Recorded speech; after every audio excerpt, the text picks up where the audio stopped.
Buenos días. Sean todos bienvenidos a nuestra clase modelo de INCAE, una clase exclusiva donde hoy el tema es lo que nadie habla de la implementación de la inteligencia artificial en la empresa, superando vacíos y retos estructurales. Mi nombre es Dania Mendoza, gerente de admisiones de maestrías especializadas. Hoy, acompañada de Adela, estaremos siendo sus moderadores en esta sesión y esta clase será impartida por nuestro querido profesor Andrew, ¿verdad? Nuestro distinguido profesor Andrew Elizondo. Y pues mientras estamos esperando que se unan más participantes, más asistentes, pues nos pueden compartir también por la parte de chat o de Q&A de dónde nos están escuchando. Mientras estamos dando espacio a que otros puedan incluirse en esta sesión. Perfecto. Rodrigo Zúñiga nos dice que nos escribe de Guatemala. Perfecto. Vamos a dar unos minutos más. Tenemos a Carlos de Panamá también. Bienvenidos a todos. Bueno, tenemos Nicaragua, Venezuela. Bueno, realmente tenemos personas de todas partes, ¿ah? Qué Está bonito. bien variado, qué bonito, como tiene que ser. Súper. Vamos a ver, wow, tenemos Costa Rica, bastantes de Guatemala también. El Salvador. Salvador. Vamos a ver qué país no ha sido mencionado hasta el momento. Vamos a ver si hay personas del sur acá, porque veo mucho Centroamérica también. Ah, Ecuador, ahí Ecuador. está. Perfecto, perfecto. Perfecto. Va subiendo el número.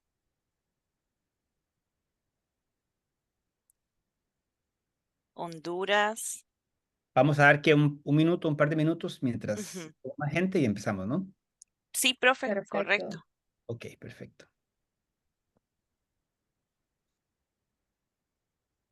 Bueno, aquí sí realmente estamos representados, ¿verdad? Bueno, yo personalmente soy nicaragüense, aquí veo que hay personas de Nicaragua, de Arriba Costa Nicaragua. Rica. De Costa Rica, Ecuador, Guatemala. Me llama la atención que no tenemos Perú, ¿ah? Porque de Perú siempre tiene que haber un peruano en cada, definitivamente. Ya llegarán, no se preocupe, siempre llegan bastantes peruanos Ahí a está. esta Profe vez. Ya. lo llamó. Hugo de Perú. Y aparte, esto es lo que se ve en las aulas de INCAE, ¿verdad? Siempre INCAE parece una representación de la comunidad latinoamericana, la comunidad internacional. Y es justamente esto también lo que tenemos cuando hacemos clases en el INCAE, es esta diversidad de naciones, de disciplinas, de experiencias que enriquece realmente todo lo que el estudiante experimenta en el aula y fuera de ella. Así que bueno, qué alegría que nos están acompañando el día de hoy. Así Así es. que aquí estamos. Perfecto, profe.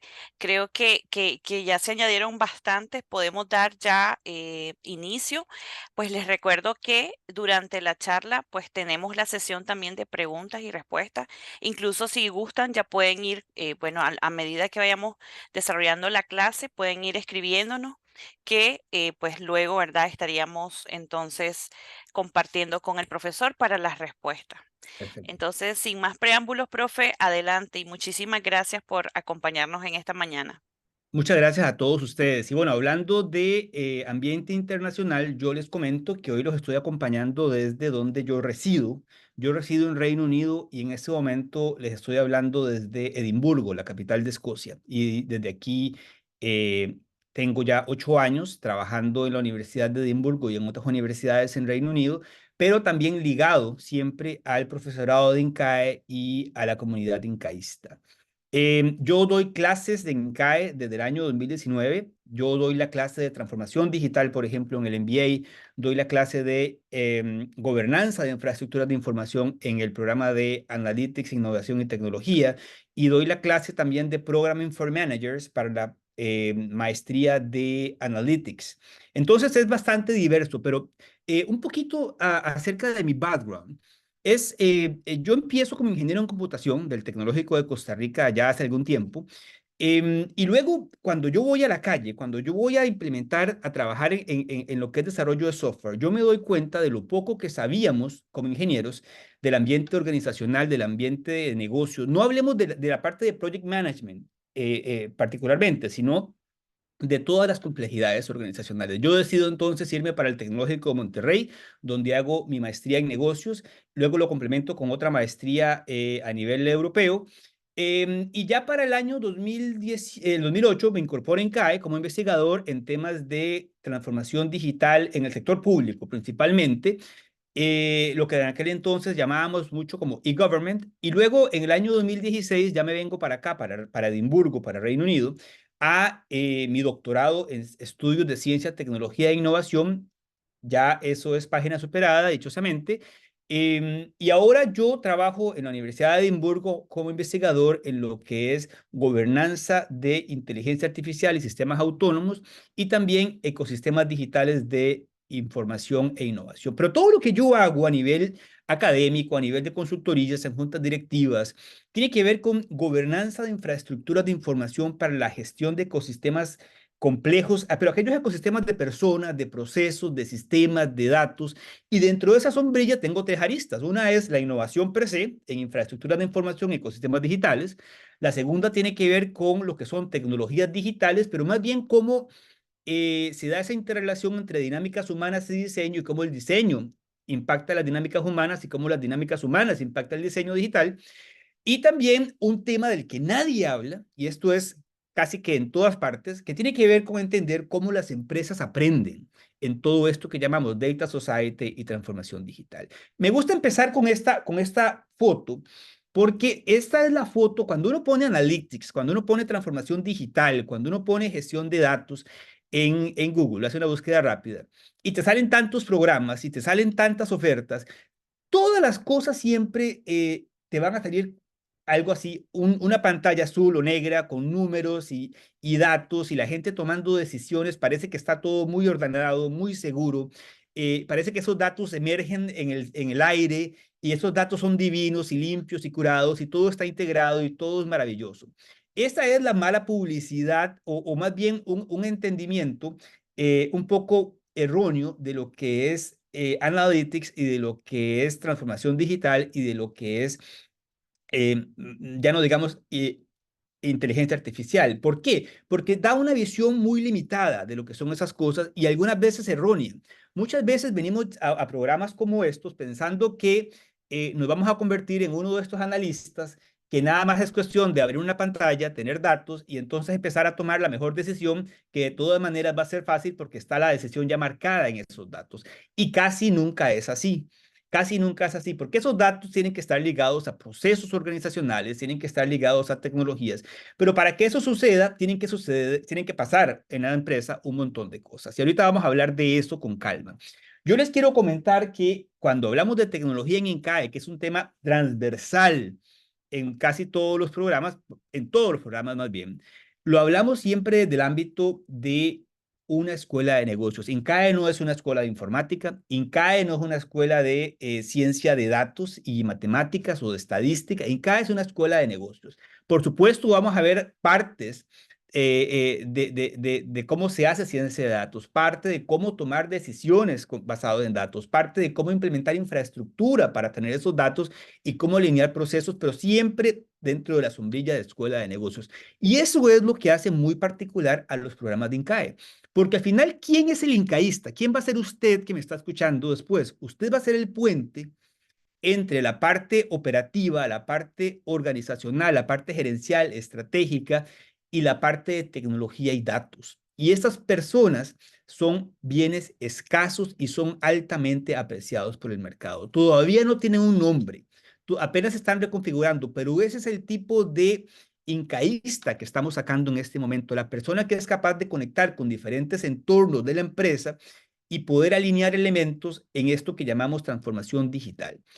Vamos a empezar un poquito vamos a sincerarnos un poquito, porque vamos a ver, cuando hablamos de tecnología, cuando hablamos de transformación digital, la mayoría de los enfoques han estado muy limitados y muy orientados a la tecnología per se, pero esto es muy problemático por su misma limitación. Vamos a ver, en la última década hemos pasado por una multiplicidad enorme de tecnologías, de visiones, de expectativas, de hypes. Estos hypes son estas exaltaciones cuando todo el mundo parece que está hablando de una misma tecnología y que esa tecnología va a venir a revolucionar el mercado y que entonces hay que salir corriendo a desarrollar estrategias orientadas a esa tecnología y pareciera que todos nos estamos quedando atrás. Para muestra un botón, social media, a realidad aumentada, el metaverso, Bitcoin, y ahora más recientemente, pues inteligencia artificial de la mano con lo que sucedió en 2022 a finales con ChatGPT y su lanzamiento, lo cual puso a todos a pensar ya que estábamos en otra dimensión y ciertamente es así, en otro nivel de complejidad y de retos. Pero aquí donde yo me quiero sincerar con ustedes es que hablamos muchísimo sobre inteligencia artificial, artificial intelligence, AI, pero a la vez no se habla nada. ¿Y por qué digo esto? Porque tendemos a hablarlo solamente como soluciones funcionales, sin ponernos a pensar en todas las implicaciones a nivel organizacional, toda la transformación que tiene que haber por detrás en diferentes aristas y también toda la parte de infraestructura. Cuando uno piensa en transformación digital, recuerden ustedes que, y aquí ya me pongo la sombrilla de profesor, transformación digital es un proceso perenne, es un reto perenne, inacabado, que siempre va a necesitar integrar más cosas, que siempre va a incorporar nuevas tecnologías y es algo inacabado. No es que llegamos a un lugar y ya terminamos y se acabó, pero cualquier cosa que ustedes hagan, recuerden, y esto lo vemos muy bien en las aulas de INCAE con los casos y las simulaciones que nosotros hacemos, tiene que ser capaz de atender 3 retos operativos que enfrentan las organizaciones y que estos son como criterios de decisión. Uno es el reto de la escala. ¿Cómo entrego yo más valor a más gente manteniendo un precio razonable? El otro reto operativo es no solamente aumentar esa escala, sino aumentar la cobertura y la diversidad de productos, de servicios, de actividades que desempeña una empresa. Y el otro reto grande es cómo el proceso de transformación digital, de digitalización, de creación de servicios digitales, de incorporación de nuevas tecnologías nos ayudan a evolucionar como empresa. Cómo nos ayudan a dar ese salto cuantitativo y cualitativo y cómo nos ayudan a hacer empresas más ágiles, a facilitar la colaboración y el aprendizaje y por ende a facilitar la innovación. ¿Qué sucede muchas veces? Que cuando traemos sistemas a la empresa, más bien se convierten en camisas de fuerza y que se convierten entonces en la excusa para cualquier innovación o para cualquier cambio. Y es que todo proceso de transformación tiene que llevar una alineación dinámica de elementos y eso va alineado y va de la mano por 2 pilares. Aquí tenemos una representación donde tenemos, por una parte, los procesos, que es un pilar fundamental. No nos debemos olvidar nunca de los procesos a la hora de hacer cualquier proceso, cualquier tema de transformación y la tecnología, la infraestructura tecnológica que acompaña a esos procesos. Si tenemos esa alineación más o menos bien orientada, vamos a poder llegar a más mercados, a más segmentos, a más conductas, a más comunidades con nuestros productos, con nuestra presencia en el mercado, con nuestro mensaje, con nuestro contenido. Pero por supuesto, aquí va otro elemento importante. Esto tiene que ir ligado a propuestas de valor y modelos de negocio bien fundamentados, con los procesos apoyando esa propuesta de valor, esos modelos de negocio y la tecnología apoyando esos procesos. Y eso va, si nos vamos un poco más para atrás, apoyado con una estrategia organizacional robusta y por supuesto no puede fallar, y esto es sumamente importante, la cultura de la empresa, la cultura organizacional, la infraestructura social que apoya todo lo anterior y esto va también muy ligado con los estilos de liderazgo que hay en la empresa, la gobernanza que se implementa en la empresa, aquellas cosas que se permiten, que no se permiten, lo que se dice, lo que no se dice, el nivel de apertura, etcétera. Pero esta alineación dinámica de elementos, entonces, es mucho más completa y es bastante más compleja. No solamente porque la tecnología es una parte de esto, pero no es todo el cuento, sino porque nos pone entonces a pensar en todas las áreas que hay que trabajar y que hay que fijarse para poder empezar a caminar bien de esta manera. Y es que cuando uno piensa en transformación digital, que ya llevamos un rato hablando de esto, lo que tenemos que enfocarnos es y entender es que estamos en un nuevo horizonte productivo. Es esta industria 4.0 que lo está cambiando todo y que va a cambiar las reglas del juego, que va a crear nuevas implicaciones, que ya está creando y planteando nuevas preguntas. Pero cuando hablamos de 4.0 o cuarta revolución industrial, ¿es con respecto a qué? Bueno, con respecto a la primera revolución industrial allá por los 1700 finales, con la máquina de vapor y todo lo que vino con las fábricas, el advenimiento de las fábricas, la gente migrando del campo a la ciudad para trabajar en esas nuevas máquinas primero telares y después otros elementos. Luego, otra revolución industrial, la segunda, que es la dada por la electricidad. Si bien el vapor era el motor que movía las máquinas en la primera revolución industrial, la segunda está muy ligada a todo el tema de la electricidad. Y eso vino a cambiar absolutamente todo. No solamente dominamos la noche con la bombilla eléctrica, sino que también creamos nuevos instrumentos, nuevos artefactos, los llevamos a las fábricas, pero también los llevamos a las casas. Basta solamente ver la sala de alguna de nuestras casas o alguna de nuestras cocinas para darnos cuenta del montón de electrodomésticos que tenemos por ahí. Y luego, a finales del siglo, bueno, después de la segunda mitad del siglo XX, después de la Segunda Guerra Mundial, eh, viene la tercera revolución industrial orientada por todo el tema de la computación, la cibernética, el advenimiento de Internet. Esa ya la vivimos, nos tocó vivir una parte importante que fue cuando ya estábamos trabajando con computadoras personales y todo el tema de los smartphones, eso ya lo vivimos y también con social media. Pero la cuarta revolución industrial es una combinación de muchas cosas. Tiene que ver con automatización, tiene que ver con Internet de las cosas y sensores, tiene que ver con grandes volúmenes de datos, tiene que ver con blockchain, tiene que ver con impresión 3D, tiene que ver con energías renovables y cómo distribuimos esa energía y cómo capturamos esa energía de la misma manera en que usamos información y con biología sintética, etcétera, etcétera, etcétera. Y es una combinación de todo lo anterior. Las reglas, como digo, todavía se están formulando, pero en esta transformación y en esta alineación dinámica y continua de elementos, lo importante es poder lograr esa alineación para poder siempre estar en posición de alcanzar niveles cada vez más altos de sofisticación digital. Y aquí de nuevo toco el tema de estrategia, tocamos el tema de modelos de negocio, tocamos el tema de propuestas de valor, todas estas cosas que estoy diciendo, procesos, cultura, habilidades, son temas que abarcamos con suficiente seriedad y profundidad en nuestras clases. No es que lo vemos solamente con una cosa retórica, porque esta alineación tiene que darse, tiene que darse. Y aquí el reto es cómo vamos integrando las nuevas tecnologías a la base instalada de sistemas y elementos y procesos que ya tenemos en nuestras organizaciones. No es cierto que eliminamos todo y traemos otra tecnología nueva. No es cierto que mañana cuando salga otra cosa volvemos a eliminar y luego lo incorporamos. Aquí es cómo vamos trayendo, cómo metemos lo que viene con lo que se tiene. Y esto involucra un trabajo organizacional profundo y serio. Ahora bien, cuando uno habla de inteligencia artificial, aquí saltan todos los mitos. Igual, hace ciento y tanto de años, cuando estábamos hablando de la electricidad y todo este cambio que mencioné anteriormente derivado de la electricidad, también había mitos, también había mitos. Y todo este, cuando hay tecnologías que tienen potencial de tanta transformación, siempre va a haber fuente de recelo, siempre va a haber misticismo, siempre va a haber expectativas falsas. Estas gráficos bueno, estos cuadros que ustedes ven acá, el primero y este segundo, son recortes de periódicos de la época y de publicaciones de la época. Se decía que un bombillo iba a poder iluminar una ciudad completa y ya no iba a hacer falta el sol porque ya teníamos luz suficiente. Se decía que la electricidad era peligrosísima porque con tanto cable en la calle, pues todos nos íbamos a morir, los animales, los caballos, las personas, los niños.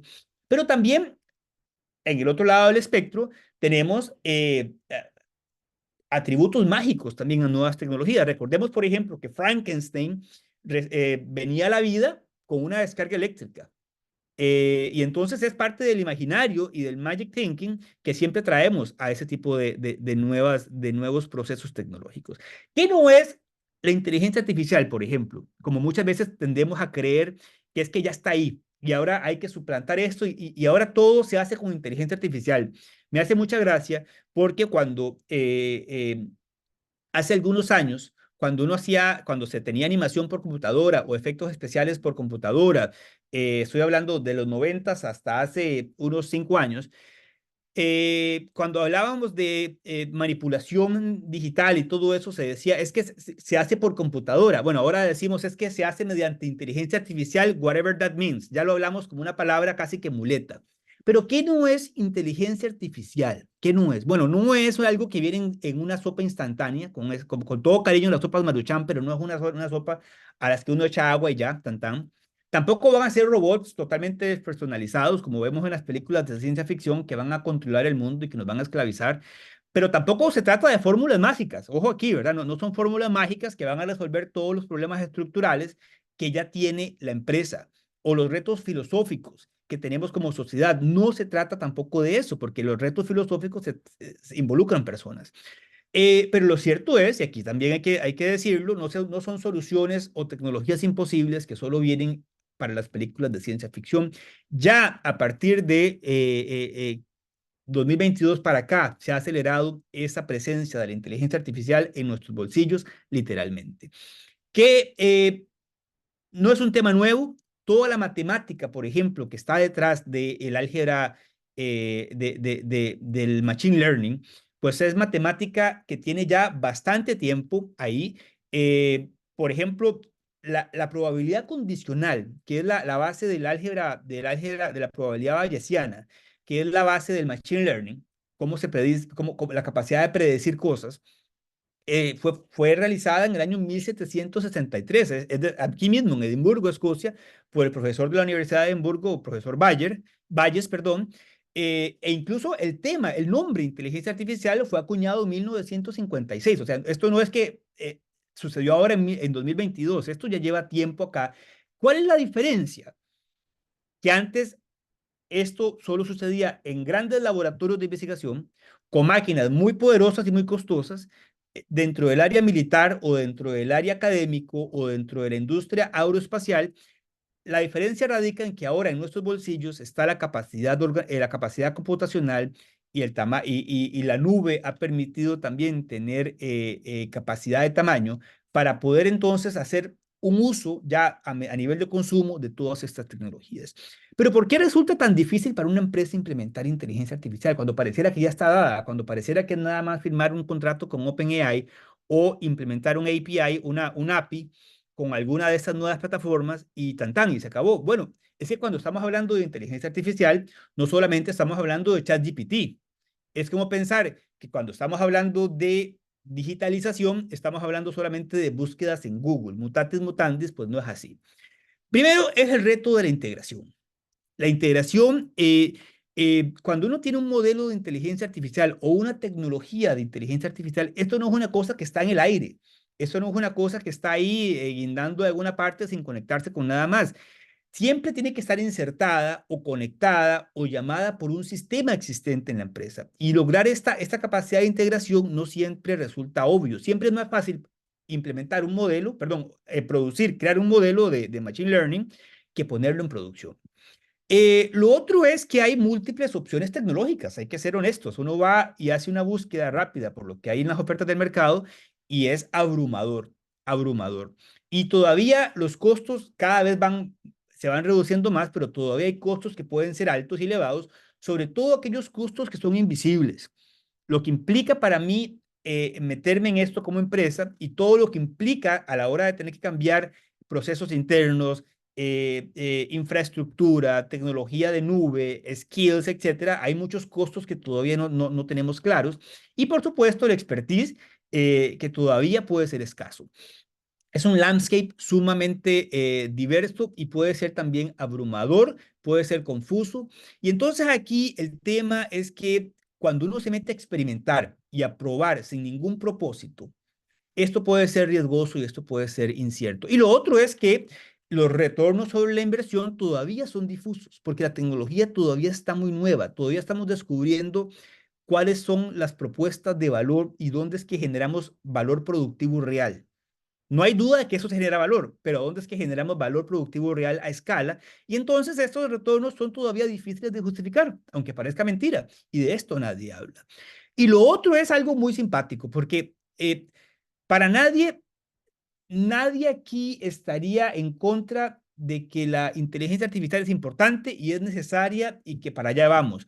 Lo que pasa es que todavía como líderes no se tiene la suficiente claridad de para qué sirven las tecnologías de inteligencia artificial. No existe esa claridad todavía real por la misma falta de experiencia y por la misma novedad del asunto. Lo otro es que es bastante difícil reunir el conjunto de skills necesarios. Vean aquí lo que estoy diciendo y pongan cuidado acá porque aquí son uno de los mayores pifias y errores en las empresas. Cuando uno pregunta a las empresas, a las organizaciones, a sus líderes, a los CEOs, ¿qué habilidades, qué se imagina usted qué habilidades debe tener un científico de datos?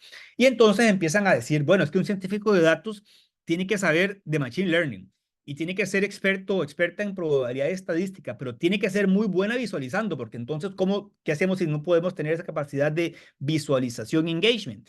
Pero aparte tiene que saber de computer science, porque toda la parte de programming y toda la parte de meterse con Python y de R, pero tiene que saber de bases de datos, porque ¿cómo hacemos para el data governance y toda la parte de gestión interna de datos? Pero indiscutiblemente tiene que ser experto o experta en regulación, porque aquí los riesgos de hacerlo mal y de jalarse una torta, como decimos en Costa Rica y en mi pueblo, es bastante alta. Entonces tiene que saber de ética, data ethics, regulación, pero también tiene que ser experto o experta en su industria, en su dominio, en su área de negocio. Y ojo aquí, no es lo mismo ser científico de datos en el área de salud que ser científico de datos en el área de logística, que ser científico de datos en el sector educativo, que ser científico de datos en el sector turismo o en el sector de bebidas. ¿Por qué digo esto? Porque muchas veces pensamos que, no, es que necesito un científico de datos que tenga todos estos atributos. Es como la lista del niño Dios, ¿verdad? Primero por ahí hay que ser claros, no hay una sola persona que tenga todos estos atributos. Puede saber de algunas cosas, pero no hay una sola persona que los tenga todos. Y lo que es más difícil todavía, donde nadie te hace este cuento, es que no es lo mismo traerse alguien que ha estado toda la vida gestionando, haciendo ciencia de datos o analytics en la industria turística y ahora me lo voy a traer al área de healthcare. ¿Por qué? O del área de healthcare y lo voy a pasar al área de retail. ¿Por qué? Porque los supuestos de la industria, las reglas del negocio, los modelos de negocio, todo aquel conjunto de sets y reglas son distintos. Los supuestos son distintos. Y sucede muchísimo que traemos gente de otro sector, de otra industria, por muy técnico, por muy bueno, por muy maravilloso que sea, le va a tomar al menos un año poder entender y a interiorizar cuáles son esas reglas del negocio, de la nueva industria en la que está, para empezar a hacer las preguntas y las hipótesis necesarias.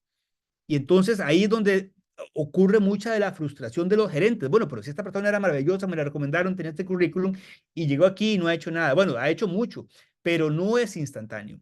Y lo otro es que cuando uno ve este set de atributos, este libro me encanta porque es del MIT, dice que las expectativas de lo que las empresas creen que debe dominar y saber un científico de datos hace que los científicos de datos sean muy parecidos a los unicornios. Son muy lindos, muy deseables, pero nadie nunca ha visto uno, porque todo este conjunto de skills obedece más bien a un equipo interdisciplinario que tiene que aprender a identificar sus habilidades y que tiene que aprender a coordinarse y a trabajar juntos.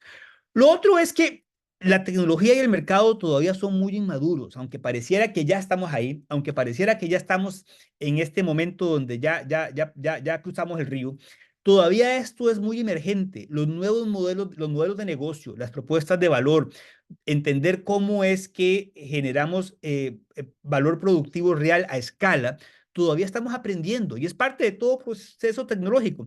El riesgo radica cuando nos lanzamos a hacer una inversión a gran escala y entonces se invierte mucha plata y después no está claro qué fue lo que hicimos. Después no está claro qué vamos a obtener de ahí. Y eso genera en complicaciones y presiones espantosas para las empresas y sus líderes. Y eso va muy ligado a que las expectativas en esas tecnologías están muy altas versus lo que todavía podemos lograr con ellas. Y entonces aquí hay que también tener esto claro. Rapidito, quiero poner este ejemplo. En INCAE trabajamos con el método de casos de Harvard. INCAE viene directamente de ese legado de Harvard. Y aquí, tanto método de casos, que es fantástico para tener una visión integral de una situación decisional y de una situación donde han sucedido varias cosas, tanto buenas como no tan buenas. Eso permite, permítame aquí explicar un poco de la metodología de INCAE, que después de ver, eh, vamos a ver, en INCAE ustedes van a ver al menos 4 casos cada día. Al menos ustedes van a pasar por cuatro sesiones, al menos en el MBA, diarias, con diferentes clases. Cada clase siempre tiene diariamente un caso, que es lo que se va a analizar. No son clases magistrales, no es el profesor parándose al frente y dando una muestra magistral, sino es una interacción, una discusión, una deconstrucción y análisis del caso, poniendo al estudiante en los zapatos del tomador de decisiones en ese contexto. Pero imagínense ustedes 4 casos al día, por 5 días a la semana, por el tiempo que dura el programa. Quiere decir que cuando ustedes salen de INCAE, han pasado por tantos casos y tantas experiencias y tantos procesos de análisis, de reflexión y de toma de decisiones, que eso equivaldría más o menos a de 10 a 15 años de experiencia real de la persona. Real de la persona. Y eso es lo que marca la diferencia de INCAE versus otras escuelas con otras metodologías. Pero habiendo dicho esto, que me desvía del tema, aquí hay un caso que a mí me gusta mucho y que yo utilizo mucho en clase, que es un caso de Harvard sobre un tema real también, que es el caso de IBM Watson. IBM Watson, Watson es el motor de base de datos de IBM. Y Watson, en el año 2011, Watson logró crear un hito tecnológico y publicitario muy importante. Watson participa en este programa de Estados Unidos de preguntas y respuestas que se llama Jeopardy. Y Jeopardy es un programa asociado siempre a gente con alto nivel de IQ cognitivo, con alta inteligencia. Y resulta que en el año 2011, Watson participa como si fuera un integrante más de los participantes del concurso. Y no solamente eso, sino que gana el concurso. Y eso hizo que ya toda la prensa fue muy mediático, toda la prensa, todos los bloggers, los influencers, todo lo que giraba alrededor del tema tecnológico girara a ver lo que estaba pasando con IBM y ya pensábamos que ya estábamos ahí. Justamente como pensamos hoy que ya estamos ahí otra vez en el tema de lo inevitable de la inteligencia artificial. Y entonces IBM logró un gran hito publicitario. Y de repente muchas industrias querían tener a Watson en sus organizaciones pues para acelerar los procesos con mayor inteligencia. Una de esas industrias fue el MD Anderson Center de Houston, uno de los hospitales más importantes de este mundo, del planeta Tierra, que está enfocado en detección del cáncer. Y entonces, en el año 2013, 2 años después de que Watson ganara en Jeopardy, firman una alianza con IBM para anunciar que Watson iban a asociarse con ellos, traer a Watson a este hospital para que formara parte de los procesos de detección de detección y medicación en oncología, en cáncer. Esto tuvo un boom publicitario enorme. Las acciones de este hospital se dispararon. De repente puso al hospital en los ojos no solamente de los Estados Unidos, de la industria médica a nivel global. Y en algún momento incluso uno de la Chief Information, la Chief Executive Officer, se dejó decir que en pocos años iban a estar en potestad, gracias a Watson, de curar el cáncer. Una declaración muy seria. Pero ya para 2016 y tras una auditoría interna, se descubrió que no había habido todavía un resultado tangible. Se han invertido varias decenas de millones de dólares en la implementación de Watson en el hospital y Watson para ese entonces, varios años después, todavía no se había podido utilizar para tratar un solo paciente. Y parte de los problemas, no solamente de la novedad tecnológica, era que Watson no se había podido integrar del todo con el sistema de expedientes médicos electrónicos. Hubo un project management muy enfocado en los proyectos tradicionales de digitalización, pero no para todo lo nuevo que venía asociado con inteligencia artificial y este tipo de tecnologías. Fue un project management muy ineficaz, muy limitado por esas mismas condiciones. Hubo varios cambios en el liderazgo de este project management. Luego el CEO del hospital tuvo que presentar su renuncia porque esto después, como fue tan mediático al principio y tan lleno de expectativas, pues así también se siguió cuando ya no fue tan bonita la cosa. Y entonces, ¿qué pasó? Porque eso aquí va un tema de expectativas no cumplidas. Primero que se entró muy rápido se entró muy rápido en un momento en que la tecnología Watson aún no era madura. Parecía que ya estaba terminada, que ya estaba lista, que estaba lista para producción, pero aún no era así. ¿Y por qué? Porque no es lo mismo un programa de preguntas y respuestas a lo Jeopardy que toda la complejidad asociada a detección de cáncer. Es otro universo completamente distinto. Lo otro es que se asumió que era nada más de alimentar a Watson con artículos científicos, datos del expediente electrónico, revistas de última generación, pero lo cierto es que el software en aquel entonces no había sido posible, no había sido capaz de hacer sentido y de incorporar a la gran variedad de gráficos, de formatos, de números, de recuadros que hay en todas estas fuentes de datos. Y entonces se requirió un gran ejército humano enorme que no estaba contemplado en ningún presupuesto para poder trasladar toda esa información en un formato que Watson pudiera entender. Y entonces aquí se me viene a la mente siempre lo que llamamos la ley de Amara, de este científico y futurólogo Amara, que dice que tendemos a sobreestimar los efectos de la tecnología en el corto plazo, pero tendemos a subestimar sus efectos en el largo plazo. ¿Y por qué digo esto? Muchas veces en el corto plazo salimos corriendo y pensar que todo está terminado y listo para producción. Luego, cuando nos damos cuenta que todavía no es así, más bien las luces pasan a otro proceso tecnológico o a otro punto de interés, pero lo cierto es que esa tecnología no se muere, esa tecnología puede quedar por ahí, puede seguir evolucionando, puede ir poco a poco, ya sin tanta publicidad, sin tanto boom, y lo cierto es que en el largo plazo sí puede lograr un nivel de madurez y un cambio importante. Y lo cierto es que hay diferentes tipos de inteligencia artificial, no voy a profundizar mucho acá porque el tiempo es limitado, pero es importante entender aquí que no solamente se trata de Machine Learning, es importante entender aquí eh, que las tecnologías más bien están tendiendo a converger entre los diferentes tipos de inteligencias artificiales que hay y ya cada vez es más difícil determinar dónde es que empieza una y termina la otra. Pero quiero detenerme en una parte acá sobre qué sí es relevante, es entender cuáles son las capacidades organizacionales que nos da la inteligencia artificial. Y a partir de esas capacidades organizacionales y lo que queremos obtener de ellas es más bien lo que va a determinar qué tipo de tecnologías tenemos que implementar. Una es la automatización de procesos y tareas que son repetitivas. Es toda esta parte que es todavía trabajo de datos, pero manual. Cuando uno trabaja con un reporte y luego con otro, pero que está en otro sistema, y hay que manualmente traerlo para un tercer sistema o para un tercer repositorio, y manualmente hacemos el análisis y manualmente después lo llevamos a otra parte. Aquí el ejemplo que yo hago con estas cosas es estas operadoras telefónicas de principios del siglo XX que trabajaban conectando cables. ¿Se acuerdan que eso lo hacían a nivel manual? Bueno, eso es pan de cada día hoy en las empresas. Pensamos que trabajamos con datos y ciertamente así es, pero el trabajo es aún manual.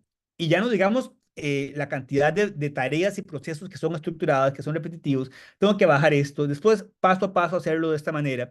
Todo esto se puede hacer con un tipo de tecnología que se llama Robotic Process Automation, que es automatización de procesos.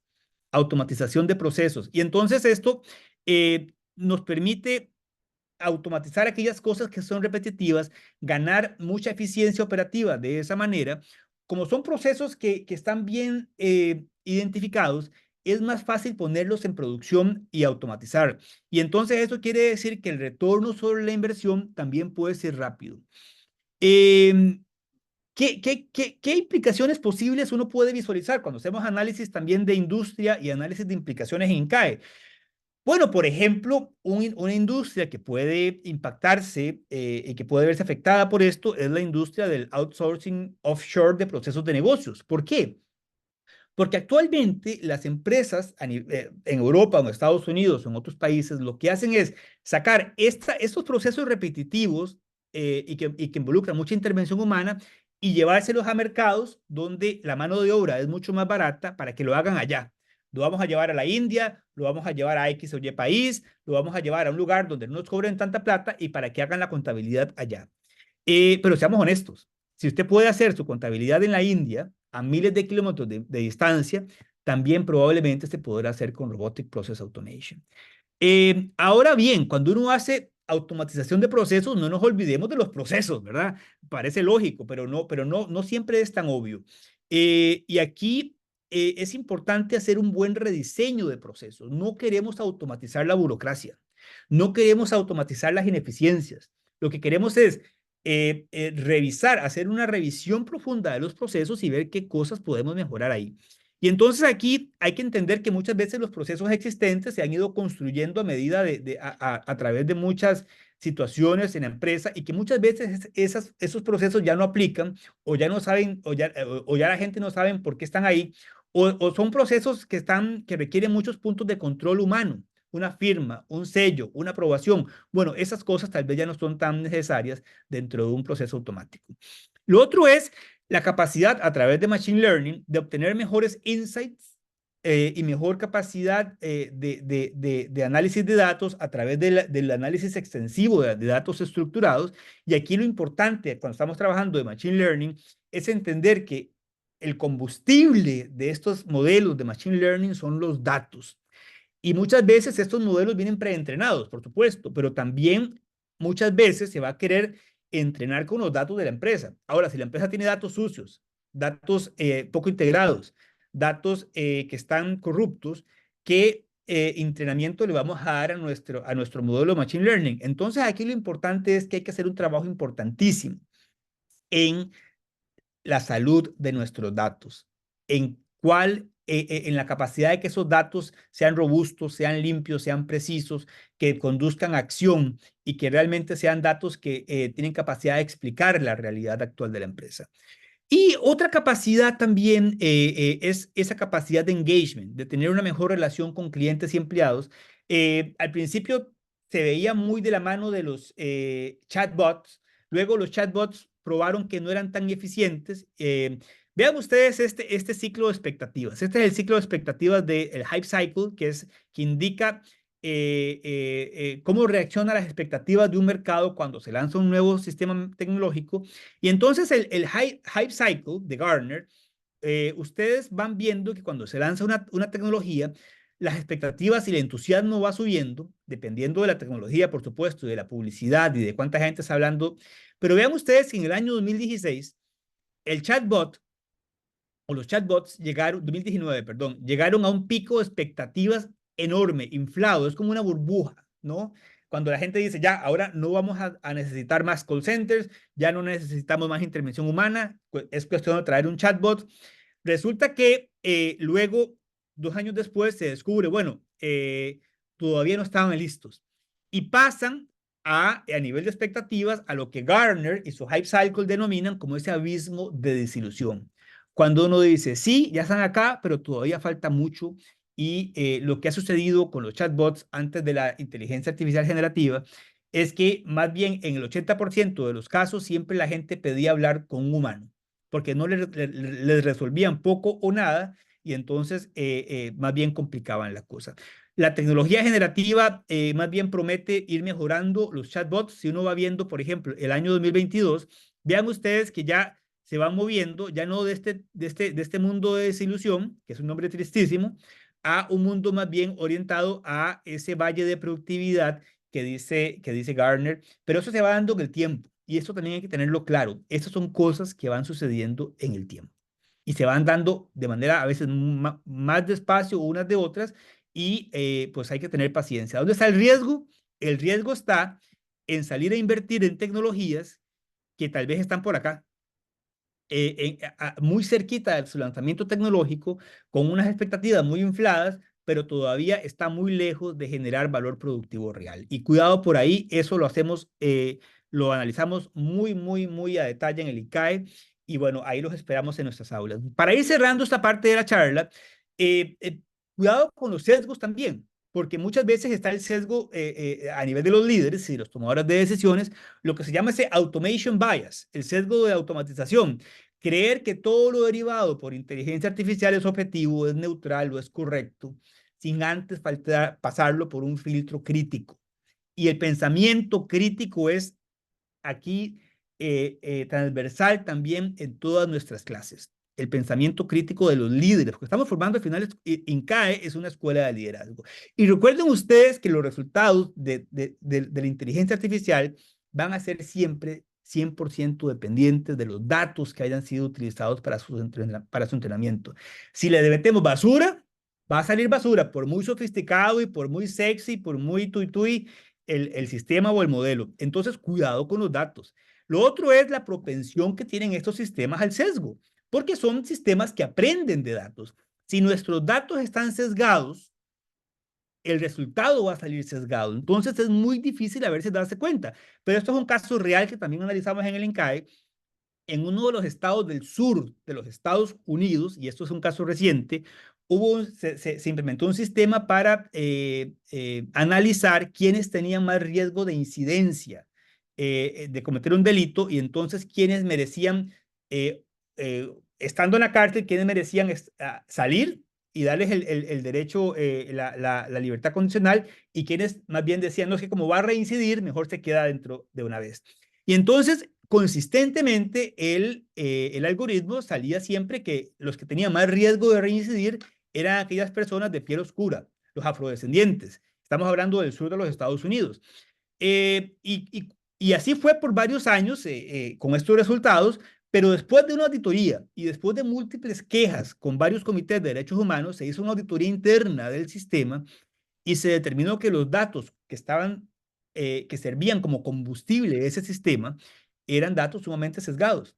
Eran preguntas como, ¿conoce a alguien con, vamos a ver, alguien de su familia tiene título universitario, el barrio donde vive, su papá o su mamá terminaron el colegio, la secundaria, conoce a alguien que que ha estado en la cárcel también, la zona de la ciudad, etcétera, una serie de condiciones que de alguna manera empujaban la respuesta hasta cierta población. Entonces, cuidado con la propensión al sesgo. Lo otro es la temporalidad de los datos. Esto es una pregunta que yo hice a ChatGPT en la versión original de ChatGPT, en la que salió en 2022. Para poner el tema de la actualización de los datos. Los modelos tienen que trabajar siempre sobre datos actualizados, porque lo que están tratando de explicar es la realidad en tiempo real, valga la redundancia. Yo le pregunté, ¿cómo va la relación entre Shakira y Piqué a ChatGPT? Hoy ya no te va a decir nada porque te dice que no trabaja sobre relaciones personales. En aquel entonces sí. Y decía que Shakira y Piqué tenían una relación divina, sólida, estable, que se han visto mostrando amor y tienen una familia ideal y que no hay información reciente pública sobre problemas en su relación. Y entonces esto era en el momento en que había salido la canción esta con la Clara Chía y que las mujeres facturan. O sea, era el momento en que estaba en lo más y mejor el escándalo entre Shakira y Piqué, y ChatGPT me estaba induciendo a error. ¿Por qué? Porque para esa versión de ChatGPT los datos estaban todavía, los datos que alimentaban el modelo estaban hasta 2018. Y hasta 2018, pues probablemente Shakira y Piqué se amaban, pero ya no era el caso. Entonces, cuidado con esa temporalidad. Lo otro, como son modelos que aprenden, también pueden ser propensos al sabotaje. Al sabotaje. ¿A qué me refiero con esto?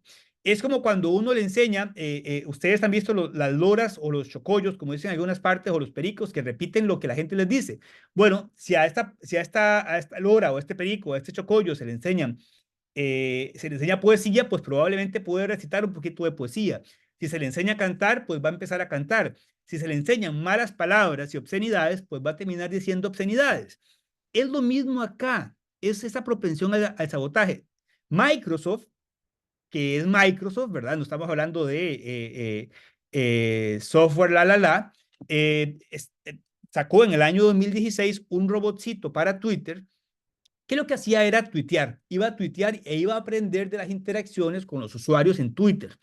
Y entonces era un robot que funcionaba con inteligencia artificial y que conforme las conversaciones se fueran dando de los diferentes usuarios, pues así iba a interactuar el robot. Bueno, resulta que cuando esto se lanza con bombos y platillos, sí, al principio Tai, así se llamaba el robot, Tai decía y tuiteaba que los humanos son súper cool, que él estaba aquí para hacer el Twitter más agradable, etcétera, etcétera, etcétera. Pero estamos en el mundo de social media. La gente empezó a llenar las conversaciones de Tai de basura, de improperios, de comentarios nazis, de comentarios racistas, y al poco tiempo, a las pocas horas, Tai estaba convertido en un nazi perfecto. Y entonces, a las 16 horas de haber sacado Tai, Microsoft tuvo que eliminarlo. Literalmente no lo volvió a sacar nunca más. Ahora bien, ¿qué espera uno que aprenda un robot en social media? Cuando ustedes saben que la conversación en social media es complicadísima. Otra cosa, y rapidito, porque sé que ya nos estamos yendo, es los problemas de contexto. Los problemas de contexto o impresiones que para un ser humano podrían ser muy obvias, que la computadora pueda determinar en algunos casos algo que para un humano es muy obvio, muchas veces para la computadora puede requerir mucho análisis y tomar mucho tiempo y necesitar mucha capacidad computacional y mucho entrenamiento para algo que un niño de 4 años, cuando uno le dice, eso es un perrito, eso es un cupcake, eso es un perrito, eso es un cupcake, ya al tercer ejemplo el niño sabe cuál es el perrito y cuál es el cupcake. Para la computadora no es tan obvia. Y eso es así todavía, aunque uno crea que ya estamos ahí y ya estamos sobrepasados. En fin, aquí lo que quiero yo comentarles con la inteligencia artificial es que para que una organización pueda incursionar, hay que entender que muchas de las capacidades aún son aspiracionales y están más bien impulsadas por esas oportunidades estratégicas que la inteligencia artificial puede ofrecer, pero enfoquémonos en aquellas que brindan valor de eficiencia en este momento. Todavía no estamos para reemplazar seres humanos, porque todavía no están a este nivel de escala ni de producción ni de generación de valor. Pero todavía muchas empresas se enfrentan retos enormes, ¿verdad? Y entonces aquí es importante siempre tener esa claridad de qué tecnologías pueden desempeñar qué tareas, porque muchas veces pareciera que todas pueden hacer todo y no es así. Entender siempre que el punto de partida es esa base instalada de sistemas, de procesos, de Big Data, lo que hay en la empresa actualmente. Y de ahí hay que partir. Y si eso no es saludable o no está con buena salud, pues hay que empezar por ahí. Y hay que empezar a trabajar en el modelo de negocio y en la propuesta de valor y alinear esos elementos y entender después, bueno, ¿y esto cómo lo puedo hacer más efectivo o más eficiente? ¿O cómo la inteligencia artificial me puede ayudar a acelerar y a potenciar estos procesos? También es importante desarrollar un portafolio de prioridades en cuanto a tecnologías que sea consistente con todo esto, propuesta de valor, modelo de negocio y estrategia. Esto lo vamos a ver en las aulas a detalle y hasta el cansancio para que ustedes lo puedan tener siempre muy, muy claro. Y un primer proceso, un primer paso importantísimo muchas veces involucra ajustar, revisar y a veces hasta cambiar todos aquellos elementos antes de meterse a implementar cualquier tecnología. ¿Qué sucede cuando uno no ha hecho la tarea? Que llega cualquier proveedor tecnológico o llega cualquier profeta tecnológico y les vende cualquier cosa y les hace creer que esto les va a cambiar la vida. Y cuando uno lo implementa y paga, resulta que pues no hizo lo que tenía que hacer o no hacía lo que yo pensaba que iba a hacer. Aquí, por supuesto, hay que trabajar con mucho pensamiento de diseño que involucra pruebas de concepto, muchos proyectos piloto, usar siempre esta capacidad. Hay que pensarse siempre como diseñador, porque no hay experiencia previa. No hay experiencia previa. Entonces vamos aprendiendo sobre la marcha. Y es importante entonces, en el corto plazo, enfocarte en este aprendizaje de manera agile, de manera paulatina. Y en el largo plazo, enfocarse en la escalabilidad, en escalar esto y en obtener beneficios tangibles a nivel de productividad. Y aquí, importante, ya para irnos, esa gestión de datos es una condición vital. Y aquí hablamos de infraestructura, de datos saludables, de interoperabilidad, de integración de sistemas, porque si esto no está, ¿cómo vamos a tener datos después en la nube si van a estar sucios, se van a estar corruptos y vamos a tener mala Big Data? ¿Y cómo vamos entonces a hacer Business Intelligence con esos datos? ¿Y cómo vamos a dar el salto después a todas las tecnologías de la cuarta revolución industrial? No, las cosas hay que pensarlas. Claro, es menos sexy hablar de interoperabilidad y de gestión de datos y de infraestructura que hablar de machine learning y de inteligencia artificial, ¿verdad? Pero esta tarea hay que hacerla y es una tarea organizacional más que técnica, porque son decisiones de negocio. Importante entender que la inteligencia artificial no significa reemplazo del ser humano, y eso es un error pensarlo así. No es un reemplazo del ser humano, sino que son capacidades organizacionales aumentadas lo que estamos buscando. Y aquí lo que voy a decir va a sonar duro, pero no queremos tecnologías inteligentes en organizaciones tontas. Queremos organizaciones inteligentes utilizando tecnologías inteligentes para poder lograr esta ventaja competitiva que solamente dan las capacidades aumentadas derivadas de las nuevas tecnologías.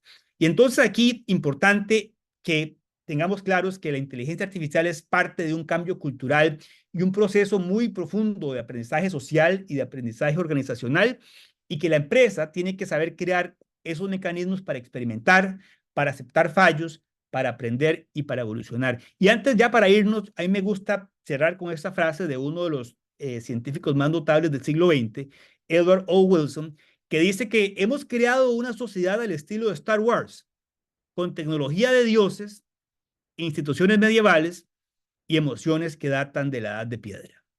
Muchísimas gracias por su atención. Muchísimas gracias, profesora, a usted por su tiempo, definitivamente. Ah, perdón, no me estoy viendo por ahí. Ahora sí.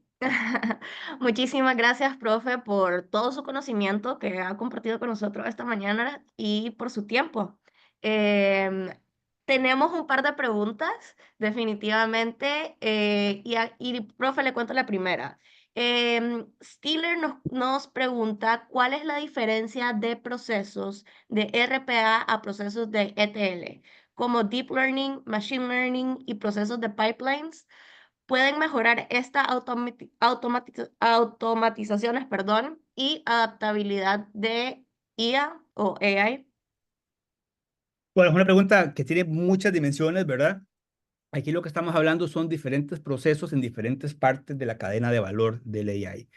Estamos hablando, por ejemplo, de cuando hablamos de RPA, Robotic Process Automation, lo que estamos hablando es de automatizar aquellos procesos o aquellas tareas que son repetitivas, y eso requiere una revisión profunda de los procesos. Cuando hacemos digitalización o procesos de transformación digital, de todas maneras hay que saber, hay que entrar fuerte con los procesos y hacer ese proceso de rediseño.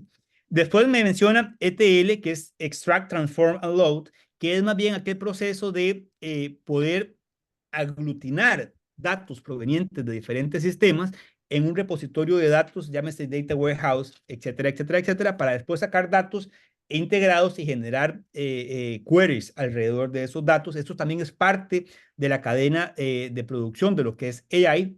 Tenemos un curso solamente de eso en el INCAE, pero lo importante es entender en qué momento se hace qué cosas y cuál es el momento de empezar y dónde es que está los riesgos acá. Los riesgos es no entender los procesos de la empresa, y los riesgos es no entender la base instalada de sistemas y datos que tiene la empresa. Entonces, entender esa cadena de producción de AI, es entender primero la base instalada. Y cuando hablo de base instalada, son procesos y son sistemas y son datos y son skills también, si lo podemos agregar. Perfecto, muchísimas gracias por la respuesta. Profesor, tenemos una pregunta muy buena y esta es, ¿por qué como gerente yo debería capacitarme en esta área si hay personas que yo puedo contratar para que trabajen este tema? Es una pregunta muy bonita, muy válida. Bueno, mira, porque vos lo que querés al final del día es, como gerente, como líder, es no quedarte atrás en las conversaciones orientadas a tecnología. Y esto no ha hecho más que empezar. Y es mejor entrar en esta conversación organizacional, tecnológica y cultural temprano, y no cuando ya hay demasiado por delante, que ya es muy difícil hacer ese catching up. Entonces, vos el rol del líder, y esto es lo que enfatizamos en INCAE, es esa persona hoy que es capaz de conversar con la parte estratégica, con la parte política, con la parte técnica, con la parte comercial, con la parte de producción. Y si vos no sos ese líder que pueda dar con la parte técnica, aunque puedas contratar, ¿cómo vas a saber si lo que estás contratando es bueno o malo? ¿Cómo vas a saber si no te están mintiendo? Si no tienes esa capacidad. Entonces, es fundamental, aunque no seas la persona técnica que va a entrar en la parte operativa, pero tienes que tener el big picture y también las interrelaciones en ese ecosistema digital. Definitivamente, definitivamente. Muchas gracias. Fátima nos pregunta, ¿la transformación digital actualmente es un problema principal para las grandes empresas quienes tradicionalmente son los que lideran este tipo de cambios? Para las pequeñas y medianas empresas en Latinoamérica, ¿cómo deberían de prepararse para esta nueva ola tecnológica? Es una pregunta también muy bonita porque tenés razón. Es muy fácil hablar de transformación digital en empresas que tienen recursos económicos ilimitados. Lo que sí es importante es entender bien el contexto de los mercados y de los países en los que estamos trabajando y dónde es que queremos generar valor. Entonces, no es salir corriendo como empresa mediana o pequeña a implementar lo último en tecnología y a ver cómo nos convertimos en el próximo Amazon, porque probablemente no lo vamos a hacer, pero sí hay que tener muy claro dónde están aquellos puntos de generación de valor, tanto de nuestros procesos internos como de interacción con nuestros clientes y con nuestro staff. Y entonces, cuando uno tiene claro cómo queremos generar valor para nuestros clientes y para nuestro staff y para nuestros procesos internos, ya ahí entonces podemos empezar a ver qué tecnologías nos pueden ayudar. Y hay que empezar por el principio. A veces bueno, hay que empezar por el ERP. El ERP, que es una tecnología que no es nueva, que es una tecnología ya bastante vieja, pero hay que empezar por ahí. Hay que tener un buen control de inventarios. Hay que tener un buen CRM para manejar la relación con clientes. Hay que tener una capacidad de integrar todos estos sistemas. Y a partir de ahí, uno puede pensar después en una capa que ya contemple tecnologías 4.0. Pero hay que irlo, es un edificio que vamos construyendo a través de ladrillos. No hay piso 10 sin piso 0 o piso 1, ¿verdad? Y entonces siempre anunciaba el contexto. En CAE tiene la ventaja de que no está en España, ni está en Washington, ni está en Londres. En CAE está en América Latina y está orientado para el contexto latinoamericano. Perfecto, perfecto. Bueno, Gabriela nos pregunta cómo podemos aplicar la IA en nuestro sector de forma segura. Y nos comenta que sí, definitivamente es el momento de capacitarnos en estos temas. Sí, sí, sí. Ese siempre, vamos a ver, primero que todo hay que ver en cuál sector, ¿verdad? Porque hay sectores y hay sectores. No es lo mismo un sector tan sensible como el sector salud o el sector financiero o otros sectores pues más escalables como el retail. Pero, ¿a qué nos referimos con seguro acá? Un buen punto de partida para hablar de todo lo que es seguridad sin caer en el cyber security, que es un tema también por sí mismo, es ver todo el tema de quality assurance, de gestión de calidad a nivel de la cadena de producción de artificial intelligence. Y tenemos también varias sesiones en CAE dedicadas a entender estos procesos de cómo garantizamos calidad. Y calidad engloba explicabilidad de los datos, explicabilidad de los resultados generados por inteligencia artificial. Calidad engloba la seguridad y la certeza de que lo que estamos haciendo lo estamos haciendo bajo un set de estándares que nos garantizan ciertas condiciones, que no están generando daño, más bien están creando valor. Y calidad también significa que nos ayuda a entender y a llevar una contabilidad o un recuento de la base instalada de sistemas. Pero va más allá de solamente instale esto, haga cybersecurity, sino que se entiende de una manera más amplia. Uno de los grandes retos aquí es la explicabilidad. Porque la inteligencia artificial te va a dar a veces un número o un dato, pero muchas veces es menos fácil entender de dónde sale ese dato y cómo hizo lo que hizo. Y es importantísimo que los sistemas puedan tener esa capacidad de explicabilidad, que los datos puedan ser explicativos y que el ser humano pueda entender cómo se llegó a esta solución. Y entonces eso también es parte de la seguridad, porque no es solamente me tapo los ojos y a la mano de Dios, ¿verdad? Es también tener esa certeza de que lo que estamos haciendo es no está causando daño, harm, como dirían en inglés. ¿Por qué digo esto? Porque al final, yéndonos al extremo, el que va a ir a la cárcel o el que va a enfrentar consecuencias legales no es ChatGPT ni es la inteligencia artificial, sería uno, ¿verdad? Y eso no lo queremos. O la Perfecto. Claro. reputación dañada, ¿no? Son muchas preguntas, Adela, la verdad, pero me llamó la atención una en especial, profe. La más fácil, por favor. Sí, Marco Aragón, ¿será conveniente esperar a que la tecnología madure para capacitarme o debo de hacerlo en estos momentos como tecnología nueva? Es una muy bonita pregunta y muy válida también. Lo importante ahorita es estar muy pendiente de la conversación. Y una manera de estar muy pendiente de la conversación es empezar a capacitarse. No quiere decir que ya esa va a ser la tecnología que va a que va a transformar todo o la que va a ser la tecnología dominante en esta nueva oleada, pero sí nos permite entender y llevar el pulso a esa conversación e ir viendo cómo van evolucionando y cómo se van gestionando. ¿Por qué? Porque cada vez se va a ir, va adquiriendo nuevos niveles de complejidad y es mejor empezar temprano que tarde. Y entonces sí, efectivamente, ir a capacitaciones, tanto técnicas como estratégicas, como de política pública, como organizacionales. Este tipo de conversaciones en INCAE son, de nuevo, muy ricas, muy profundas. También los estudiantes siempre se exponen a la experiencia de líderes de la industria que traemos, a gente también de la parte de regulación, a gente de entidades internacionales, a personas que ya están pasando por estos procesos y que vienen a traernos su experiencia. Pero, por supuesto, capacitación es un buen primer paso. Perfecto. Bueno, como dijo aquí mi compañera, tenemos muchísimas preguntas, profe, Muy pero interesantes. realmente por temas de tiempo no las vamos a poder cubrir todas. Em, pero en este momento realmente les queremos presentar los programas en el cual ustedes se pueden empezar a capacitar, a como decía el profesor, para pues enfrentar estos retos, ¿no? Que estamos viendo en no quedarnos atrás. Y aquí Dania les va a contar un poco.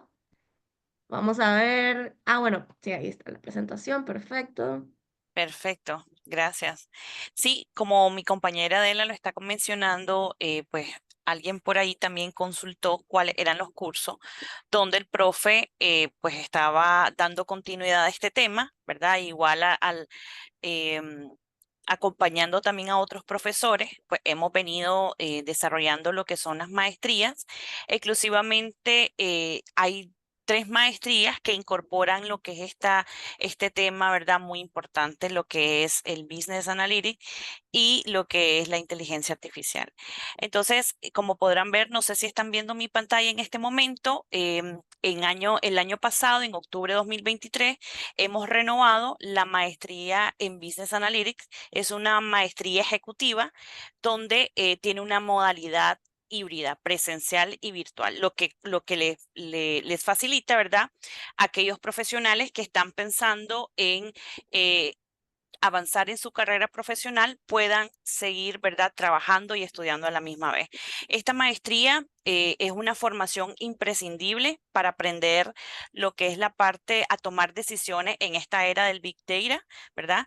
Se diseñó también se diseñó para desarrollar esas competencias, esas habilidades técnicas, también analíticas y de negocio en aquellos profesionales de cualquier área funcional de la empresa que quiere crear iniciativas estratégicas en su área. Entonces, en base a lo que es la parte de datos, que maneja datos y lo que es la parte de business analytics en la organización. Entonces, este programa también incorpora temas como lo que es la visualización, analítica predictiva, machine learning basado en correlaciones y causalidades y por supuesto la cereza del pastel que es la inteligencia artificial.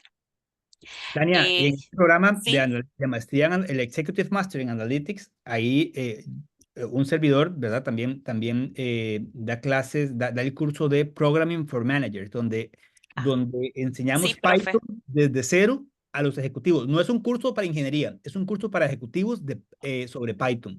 Y es una oportunidad de oro porque tienen ustedes un enfoque muy ligado a sus necesidades para aprender Python de una manera amena y de una manera sistemática y ordenada. Así que bueno, perdón por interrumpirte ahí. No, más bien muchísimas gracias porque esa es una de las preguntas que siempre nos hacen, que si esta maestría es solamente para científico de datos y realmente no. Cualquier área funcional de la empresa, ejecutivo, gerente, general, CEO, cualquier jefatura, ¿verdad? Que quiera conocer Totalmente, este tema. totalmente. Exactamente, Y lo llevamos exactamente. desde una transición, desde lo más básico hasta lo más complejo. Y entonces es un proceso ordenado, cognitivo y adentrándonos en esos temas. Entonces es una oportunidad también de oro para eso. Perfecto. También, bueno, aquí dejo a mi compañera Adela que nos va a explicar un poco más del MBA. Perfecto. Bueno, contarles un poco, este MBA es una maestría full time, 15 meses intensivos, realmente capacitándose a, como decía el profesor André, que realmente van a tener todos los días esa experiencia de estar resolviendo problemas de negocios reales. Este MBA realmente tiene un eje a transformación digital, porque como hablamos anteriormente, no podemos ser gerentes o líderes capaces si no estamos capacitados en todo este tema de nuevas tecnologías, ¿no? Contarles parte de esta maestría es que pueden tomar una concentración y una especialización si lo desean en el área en la cual desean desarrollarse, tanto a futuro en la que ya se están desarrollando o hacer tal vez un giro de carrera. Entonces, un dato muy interesante, este año estamos celebrando nuestro 60 aniversario en INCAE. Por ende, tenemos un regalo realmente para ustedes y es que nos acompañen a ser parte de la comunidad y tenemos una beca de $20,000 para este programa. Si desean participar, ahí les dejamos el poll para que puedan poner sí a más información. Y bueno, no sé cómo estamos acá hasta el momento. Dania, profesor. En esta maestría del MBA, que aparte es una experiencia transformacional en todo nivel, porque el estudiante vive en el campus y comparte con una cohorte de estudiantes muy variada, muy rica. eh, Amistades y relaciones profesionales nacen ahí de por vida. En esta maestría tengo la oportunidad también de ser el profesor de transformación digital y es un curso también que gusta mucho. Es un curso en el que hablamos de los temas que hablamos hoy y otras cosas, pero por ahí los esperamos porque realmente es una experiencia inmersiva que no le tiene que envidiar nada a ninguna escuela de negocios de la Ivy League de los Estados Unidos. Y eso ustedes lo tienen en América Latina en español con latinoamericanos para la realidad latinoamericana. Y esa es la ventaja de INCAE. Vos lo puedes hacer en España, lo puedes hacer en Estados Unidos, lo puedes hacer en Asia, pero lo local, que es donde están tus negocios, es la parte más importante acá. Definitivamente, profesor. Y también comentarles que pues somos parte de GNAM, ¿no? La red de Yale, que fue formada por Yale, perdón, en Estados Unidos. Y esto también les permite a ustedes tener lo mejor de los dos mundos, porque van a estar acá estudiando el contexto latinoamericano, pero también si desean, pueden viajar y hacer viajes de estudio, integrarse a estas universidades y tener experiencias de conocer también cómo se hacen los negocios Y es un en complemento muy comparativa. valioso dentro de esa experiencia. Totalmente. Definitivamente. Bueno, ya voy a cerrar el poll por acá y no me queda nada más que agradecerles a Dania, el profesor y a todos los que nos estuvieron escuchando hoy. Por acá les dejamos también nuestros contactos. Si tienen alguna consulta, los invitamos al campus. Si quieren dar un tour, estamos por ahí. Lo más importante sería agendarlo tal vez antes por medio del correo que ven en pantalla. Yo También, espero, Adela, yo espero ver a muchos de ustedes en las aulas de INCAE, en cualquiera de sus programas. La verdad es que, como les digo, es una experiencia transformacional y yo no conozco a un solo incaísta en los 60 años de historia que se haya arrepentido de haber pasado por el INCAE. Y así si es. se encuentran, me avisen, pero yo no los he encontrado todavía. Claro que sí, profe. Bueno, siempre, ¿verdad? Hacemos este espacio para que ustedes puedan acercarse a nosotros con toda la confianza de poder, de que nosotros podamos asesorarle, podamos ver su plan de carrera, qué opciones también, como Adela menciona, becas, ¿verdad? Y posibilidades de que puedan acceder a una flexibilidad de pagos también, que lo incorporamos en todas nuestras maestrías. Entonces, acá está nuestros contactos y a cada uno de los que respondieron la encuesta, con muchísimo gusto, vamos a estar contactándolo en las próximas horas. Muchísimas gracias y que tengan un excelente fin de semana. Nos Gracias a vemos. todos, donde quiera que Gracias, estén. Gracias. profe. Hasta luego a Muchísimas ustedes. gracias, profe, por todo su conocimiento. Gracias, Adela. Hasta luego. Buenas, hasta luego.